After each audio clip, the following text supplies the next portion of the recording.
มาเบิ่งข้อที่36เนาะให้เม็ด A นั่นบ่มีตัวประสานแม่น11เม็ด B แม่น3 4เนาะและเม็ด C แม่น0 5ตัวประสานของเวกเตอร์ BA ลบให้กับ BC เนี่ยแม่นข้อใดยกตัวอย่างคือถ้าเฮาไล่เวกเตอร์ AB นะเอาเม็ดปลายลบเม็ดต้นเม็ดปลายเฮาแม่นหยังแม่น B บ่ลบให้กับ AYA เวกเตอร์ AB เนาะบวกให้กับเวกเตอร์ BC ตัวนี้กับตัวนี้มันมีคือกันยกเขียนเป็น AC ไปนี่ได้เนื่องจากโจทย์เห็นบ่ BA ลบให้กับ BC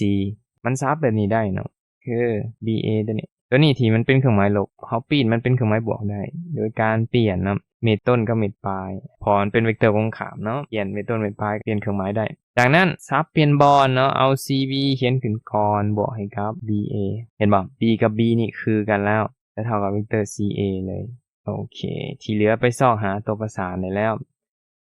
สูตรมันแม่นเอาเม็ดปลายลบเม็ดต้นเม็ดปลายแม่น A มีตัวประสานแม่น1กับ1เนาะ1กับ1ลบเนาะเขียนลบไปเลย C มีตัวประสานแม่น0กับ5 0กับ5โอเคเขียนไว้นี่ไว้ที่เหลือลบเนาะตัวนี้1กับลบ4ตอบขอแม่นข้อที่ถูกต้องเป็นแนวใดมีไผตอบถูกบ่โอเคเนาะสำหรับ